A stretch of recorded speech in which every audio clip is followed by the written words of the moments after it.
آج جو ہمارا عنوان ہے، آپ آتے ہیں ہم اپنے عنوان کی طرف، اپنے سوالوں کی طرف، اور آج جو ہمارے سوالوں کے جواب دینے کے لیے مہمان تشریف فرما ہے علامہ احمد رضا ایڈوکیٹ صاحب، آپ کی طرف آتا ہوں۔ اور احمد صاحب، جو آپ سے پہلا سوال ہے، کیونکہ آج جو ہمارا عنوان ہے، ٹاپک ہے، وہ ہے زکوٰۃ۔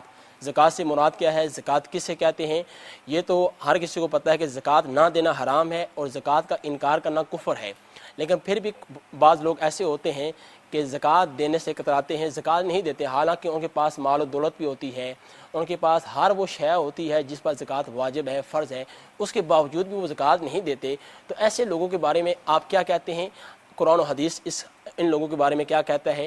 اور ہمارے ناظرین کو یہ پہلے بتائیں کہ زکوٰۃ کسے کہتے ہیں، اور جو لوگ زکوٰۃ دیتے ہیں ان کے لیے اجر کیا ہے، اور جو لوگ زکوٰۃ نہیں دیتے ان کے لیے سزا کیا ہے؟ بسم اللہ الرحمن الرحیم۔ موسیٰ بھائی، سب سے پہلے آپ کا اور منہاج ٹی وی کی پوری ٹیم کا شکریہ کہ اتنا اچھا پروگرام ارینج کیا۔ آپ نے سوال کیا کہ زکوٰۃ سے کیا مراد ہے، زکوٰۃ کسے کہتے ہیں؟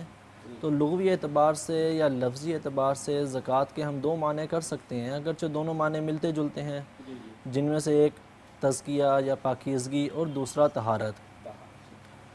اگر پاکیزگی کا معنی کیا جائے تو قرآن پاک سے ثابت ہے، قد افلح من زکاہا۔ اللہ تبارک و تعالیٰ نے زکوٰۃ کے لفظ کو پاکیزگی کے لیے، تزکیے کے لیے استعمال فرمایا۔ طہارت کے لیے دیکھیں تو وہ بھی قرآن پاک میں ہے، خذ من اموالہم صدقۃ تطہرہم۔ یہاں پر اللہ تبارک و تعالیٰ نے زکوٰۃ کو تطہرہم کہہ کر طہارت کے معنی میں استعمال فرمایا، اور ساتھ ہی وتزکیہم بھی، اور تزکیہم بھی کہا۔ تو گویا کہ زکوٰۃ کے یہ دو معنی ہیں، اگرچہ یہ دونوں معنی ملتے جلتے ہیں۔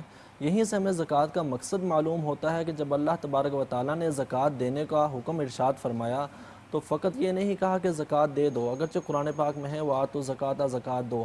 یہاں پر مقصد بیان ہو گیا کہ جب تم زکوٰۃ دو گے تو تمہارا مال پاک ہو جائے گا۔ جب مال پاک ہو جائے گا تو جو کچھ پھر اس مال سے کھایا جائے گا تو پیٹ میں بھی پاک مال جائے گا۔ اگر زکوٰۃ کوئی شخص نہیں ادا کر رہا، اس کا مال پاک نہیں ہے، تو اس کا مطلب ہے اس کے پیٹ میں وہ جو کچھ کھا رہا ہے، اگرچہ وہ حلال رزق ہی کیوں نہ ہو، لیکن وہ پاک مال نہیں کھا رہا، وہ اللہ تبارک و تعالیٰ کے حد کے اندر، اللہ تبارک و تعالیٰ کے حقوق کے اندر وہ ڈنڈی مار رہا ہے۔ تو انہی آیات سے ہمیں زکوٰۃ کا جو ہے وہ معنی پتہ چلا